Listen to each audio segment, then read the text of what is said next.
YCP ఓడిపోయిన తర్వాత సజ్జల రామకృష్ణారెడ్డిని దూరం పెట్టినట్టు కనిపించిన జగన్ మళ్లీ ఆయనను అందలమెక్కిస్తున్నారు.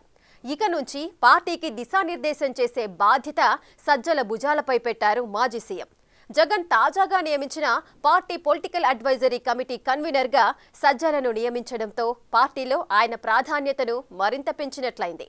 పార్టీలో మళ్లీ సజ్జల పెత్తనమే కొనసాగనుండటంతో కొందరు సీనియర్ నేతలు పార్టీని వీడేందుకు సిద్ధమవుతున్నారంట. మరోవైపు సదరు కమిటీలో ముద్రగడ పద్మనాభంకు స్థానం కల్పించడం, దానికి ఆయన సంబరపడిపోతూ ప్రకటనలు చేస్తుండటం చర్చనీయాంశంగా మారింది.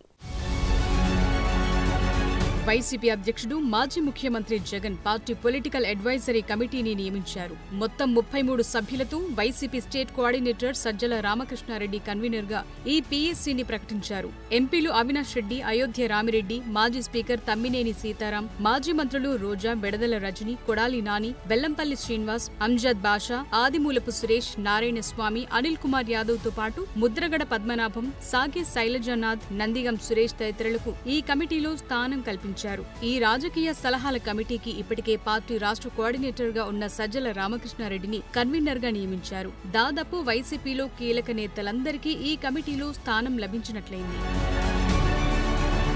వైసీపీ అధికారంలో ఉన్నప్పుడు సజ్జల రామకృష్ణారెడ్డి ఆ పార్టీ ప్రధాన కార్యదర్శిగా, ప్రభుత్వ సలహాదారుగా అన్ని తానే జగన్ ప్రభుత్వాన్ని నడిపించారు. ఆయనిచ్చిన స్క్రిప్ట్ పట్టుకుని చంద్రబాబు నాయుడు, పవన్ కళ్యాణ్, నారా లోకేష్లపై వైసీపీ నేతలు చెలరేగిపోయేవారు. ఆయన కుమారుడు సజ్జల భార్గవరెడ్డి వైసీపీ సోషల్ మీడియాలో తన ప్రెస్ మీట్లను వైరల్ చేసేవారని పోసాని కృష్ణమురళి స్వయంగా పోలీసు విచారణలో వెల్లడించారు. అంటే ప్రత్యర్థులపై దాడుల నుంచి పార్టీ వ్యవహారాలన్నీ ఎలా డీల్ చేయాలనే విషయం వరకు అన్ని సజ్జల రామకృష్ణారెడ్డి స్వయంగా చూసుకునేవారన్నమాట. వైసీపీని వీడిన కోటంరెడ్డి, విజయసాయిరెడ్డి నుండి మొన్న పోసాని వరకు అందరూ ఇదే విషయాన్ని స్పష్టం చేశారు. సజ్జల రామకృష్ణారెడ్డి వంటి వారు శల్య సారథ్యం చేస్తూ జగన్ను ముంచేస్తున్నారని వైసీపీ శ్రేణులు అభిప్రాయపడుతుంటాయి.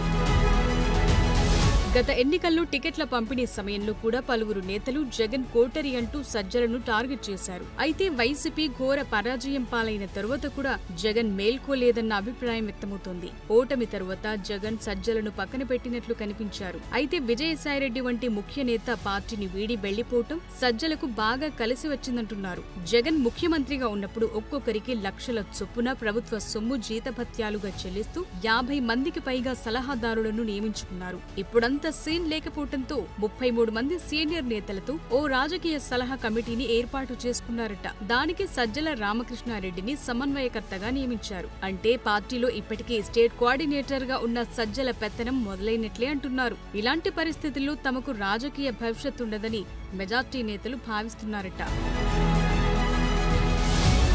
ఇదివరకు వైనాట్ 175 నినాదం, 50 మందికి పైగా పెయిడ్ సలహాదారులు, 100 కోట్లు ఖర్చు పెట్టి ఐపాక్ టీం, చుట్టూ కోటరి, ఇలాంటి సలహాలన్నీ సజ్జలే ఇచ్చారని, జగన్ ఏం చేసినా కరెక్టే అని భజన చేశారని సజ్జలపై సొంత పార్టీలోనే విమర్శలున్నాయి. పైగా సకల శాఖల మంత్రి పాత్ర పోషిస్తూ సజ్జలే చాలా సందర్భాల్లో సీఎంలా వ్యవహరించారన్న టాకుంది. విజయసాయిరెడ్డి కూడా పదే పదే కోటరి అని విమర్శలు చేయడానికి అదే కారణమంటారు.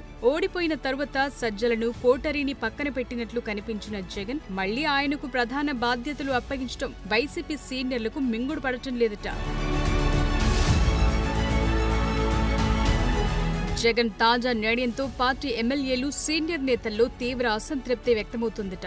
జగన్ లో మార్పు వచ్చింది, కోటరీని దూరం పెడుతున్నారని భావించే లోపే మళ్లీ పాత బ్యాచ్ అందరికీ పగ్గాలు అప్పగిస్తుండటంతో నిలకడలేని నిర్ణయాలు తీసుకుంటున్న జగన్ పార్టీలో ఉండటం కంటే ఆ పార్టీని వీడటమే మేలని మెజార్టీ నేతలు భావిస్తున్నారట. పొలిటికల్ అడ్వైజరీ కమిటీకి మరో అంశం కూడా చర్చనీయాంశంగా మారిందిప్పుడు. ఆ 33 మంది కమిటీలో ముద్రగడ పద్మనాభానికి కూడా చోటు దక్కింది. ఇంతకీ ఈ వైసీపీ రాజకీయ వ్యవహారాల కమిటీ పనేంటి అంటే రాష్ట్ర రాజకీయ పరిస్థితులపై చర్చించి జగన్ కు అవసరమైన సలహాలు ఇవ్వటం. ఆ 33 మంది సభ్యుల కమిటీలో తనను ఒకరిగా చేర్చినందుకు ముద్రగడ తన జన్మ ధన్యమైపోయినట్లు ఆనందపడిపోతున్నారు. వాస్తవానికి వైసీపీలో నిర్ణయాలన్నీ జగనే తీసుకుంటారని, కోటరీ చెప్పే సలహాలు కూడా నచ్చితేనే స్వీకరిస్తారన్న సంగతి పెద్ద రహస్యమేమీ కాదు. అందుకే ఇప్పుడు ప్రకటించిన పీఎస్సీ పాత్ర నామ్కే వాస్తే అన్న విషయం ఆ పార్టీ వర్గాలే చెప్తున్నాయి. అటు అటువంటి నామ్కే వాస్తే కమిటీలో ఓ సభ్యుడిగా తనను చేర్చినందుకే బ్రహ్మానందపడిపోతున్నారు ముద్రగడ. తనకు పార్టీ రాజకీయ వ్యవహారాల కమిటీలో స్థానం కల్పించినందుకు జగన్ కు కృతజ్ఞతలు చెప్తూ ప్రెస్ నోట్ కూడా విడుదల చేశారు. జగన్ మరోసారి ముఖ్యమంత్రి పదవి చేపడతారని, ఆయన సీఎం కావటానికి తన శక్తి మేరకు పోరాడుతానని, 10 కాలాల పాటు జగనే రాష్ట్రాన్ని పాలించాలని ముద్రగడ తన లేఖలో పేర్కొన్నారు. గతేడాది జరిగిన ఎన్నికల్లో ఉమ్మడి తూర్పుగోదావరి జిల్లాలో వైసీపీ ఒక్కటంటే ఒక్క సీట్ కూడా గెలవలేదు. ఇక ముద్రగడ పిఠాపురంలో పవన్ కళ్యాణ్ ను ఓడించటమే తన లక్ష్యమన్నట్లు ముద్రగడ హడావిడి చేశారు. అయితే 70,000 ఓట్ల పైచిలుకు మెజార్టీతో పవన్ కళ్యాణ్ పిఠాపురం నుంచి విజయం సాధించారు. అంటే పిఠాపురంలో నేణ్యాత్మకంగా ఉన్న కాపు సామాజిక వర్గం ముద్రగడను నమ్మటం లేదనటానికి ఇదే నిదర్శనం అంటున్నారు. గత ఎన్నికల్లో ముద్రగడ సొంత నియోజకవర్గం జగ్గంపేటలో తెలుగుదేశం అభ్యర్థి జ్యోతుల నెహ్రూ 52,000 పైచిలుకు ఆధిక్యతతో భారీ విజయం సాధించారు. 1999 తర్వాత ముద్రగడ ఒక్కటంటే ఒక్క ఎన్నికలు కూడా విజయం సాధించలేదు. ముద్రగడ చివరిసారిగా 2014 ఎన్నికల్లో ప్రత్తిపాడు నియోజకవర్గం నుంచి ఇండిపెండెంట్ గా పోటీ చేసి కనీసం డిపాజిట్ కూడా రాకుండా పరాజయం పాలయ్యారు. ఇప్పుడు జగన్ ను ముఖ్యమంత్రిని చేయటానికి పోరాడుతానంటూ గంభీరమైన ప్రకటనలు చేస్తూ తన ప్రతిష్టను తానే మరింత దిగజార్చుకుంటూ నవ్వుల పాలవుతున్నారన్న అభిప్రాయం వ్యక్తమవుతోంది.